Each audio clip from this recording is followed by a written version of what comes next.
I find this video most ironic because of its title. Religion is wasting my time. Yet he creates videos speaking about religion, and nobody's twisting his arm to make them. He chooses to, therefore he's wasting his own time. I have also readjusted the volume in his video. There was too much background noise. Religion is dying.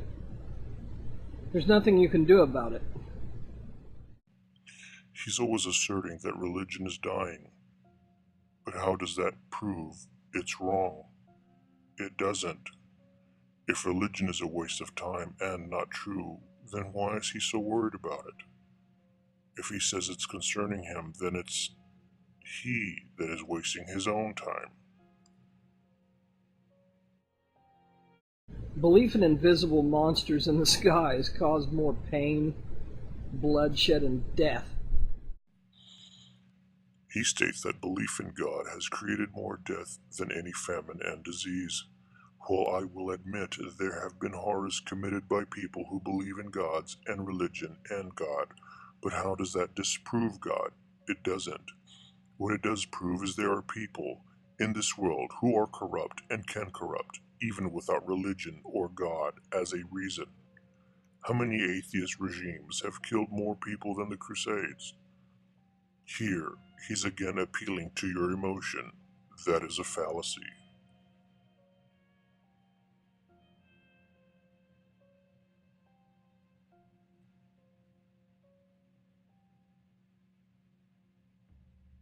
That is the evidence and the truth.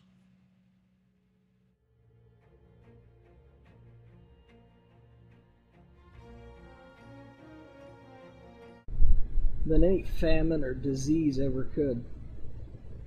The main catalyst for man's inhumanity to man has always been a belief in God. He states the main catalyst for man's inhumanity to man has always been a belief in God. That is not true.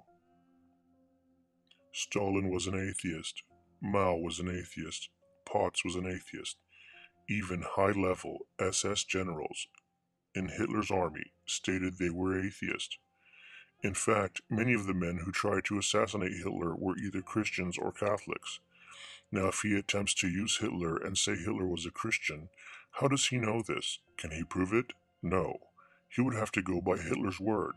He would then presuppose Hitler was honest enough to claim that he was telling the truth. Also, what does it mean to be Christian? If Hitler acted contrary to the Ten Commandments, then was he truly a Christian? No. It's time to grow up and see reality. How does he know what reality is? He would have to know all that exists to know that what he sees is reality. He can't. He can't even scientifically prove that his perception is real. We're animals. Wonderful, intelligent, curious, unlikely animals. He states that we're animals. Then he gives a subjective, emotional appeal. We're wonderful and intelligent.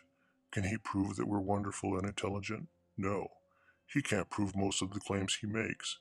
I find it scary that he states we're animals. That's exactly what those atheist regimes believed. And our lives are too short to waste with superstition and hate.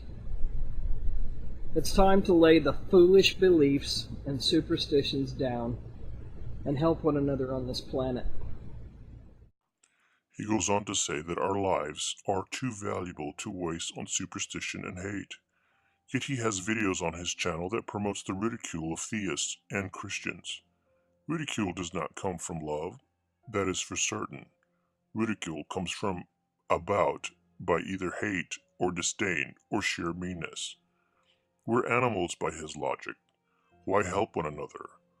Where does this sense of moral obligation come from, and who says it's the right thing to do? Religion has always claimed to hold the patent on the truth. Well, the truth is, religion has been lying to people for eons, telling us that we're bad from birth, helpless and full of evil. He says that religion has always claimed to hold a patent on truth, then states that truth is that religion has been lying to us for eons. Well, isn't he now claiming to know truth and hold a patent on it?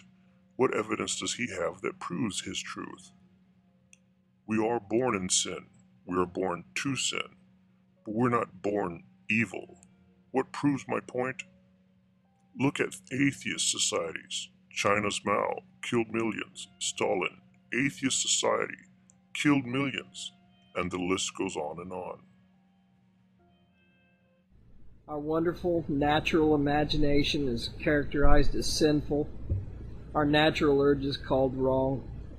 I call bullshit on that. What he calls it or thinks is irrelevant. Here he's referring to sexual promiscuity. Imagination isn't wrong. Many theists are writers. Tolkien, Lewis, all wrote amazing stories with their imaginations. So he's talking about imagining perverse ideas. What he calls it is irrelevant, since what he considers true doesn't mean it is, neither can he prove that it is bull. It is his own opinion, based on no truth whatsoever, but his own. That doesn't make it true. Atheist authors Randy Thornhill and Craig Palmer state that rape is a natural biological phenomenon that is a product of the human evolutionary heritage. These are the wonderful natural urges he's speaking about, since rape is a natural biological phenomenon that is a product of the human evolutionary heritage. It is a natural and wonderful urge. Isn't that right?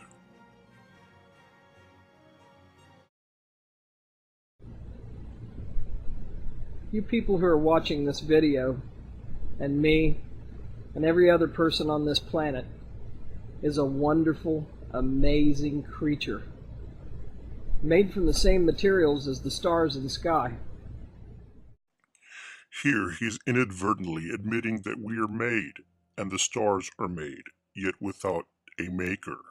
By definition, made, something that is produced or created artificially. What does artificially mean? Artificially, made by humans, produced rather than natural. Now, we can logically conclude that no humans were present at the beginning of the universe by that definition. Why does it cite humans?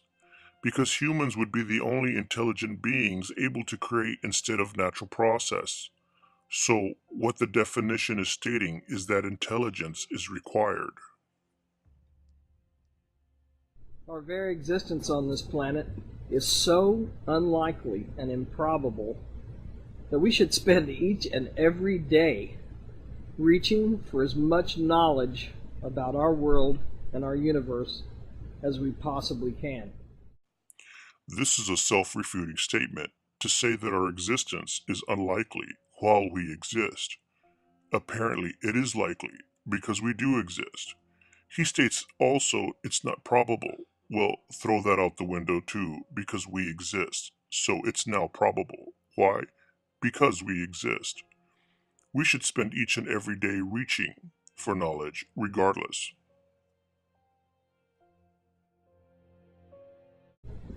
Don't let anybody tell you that that myth called God is anything but a crippling lie that will invariably warp and distort your mind and keep you in a cloud of ignorance and fear.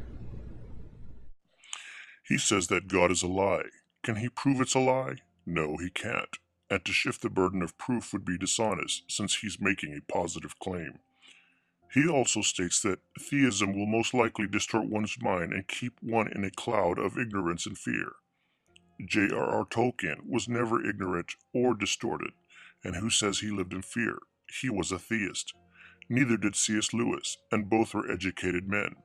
He's appealing to the emotions again. That, need I remind, is a fallacy. He can't prove that claim either.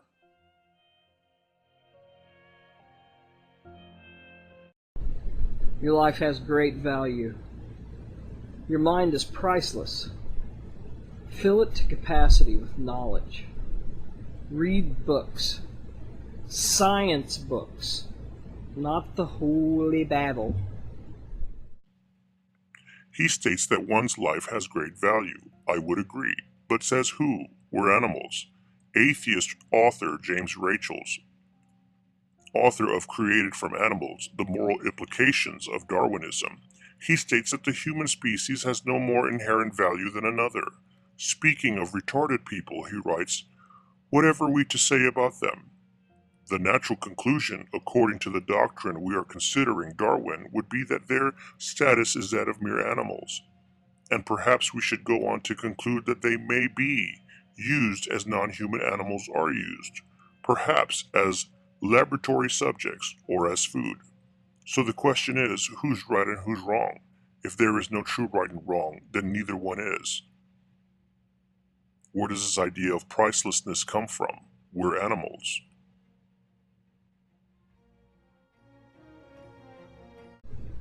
Learn about the world that you live in. You know, science is the tool that we will all use to navigate through this world that we live in. We live here our whole lives. We need to know everything we can about this place. It's our home. He says here that science is the tool that helps us navigate through the world we live in. But science cannot tell us what is right and wrong. There are truths science can't prove. If he says that science can, then he needs scientific evidence that proves every claim he's made, including claiming that science proves all truths. That claim requires evidence. Read and hasten the death of superstition. The more you put in your head, the more knowledge, the less room there is for bullshit. So go out to the library, go to your bookshelf, go anywhere where you can get some science, and start reading and learning about the world you live in. Hurry up while there's still time.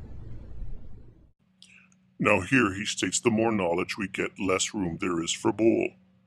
How does he know that that knowledge he obtains isn't bull? What scientific evidence does he have that proves this? Also, he would have to know all knowledge to discern the bull from the truth. He doesn't have that either.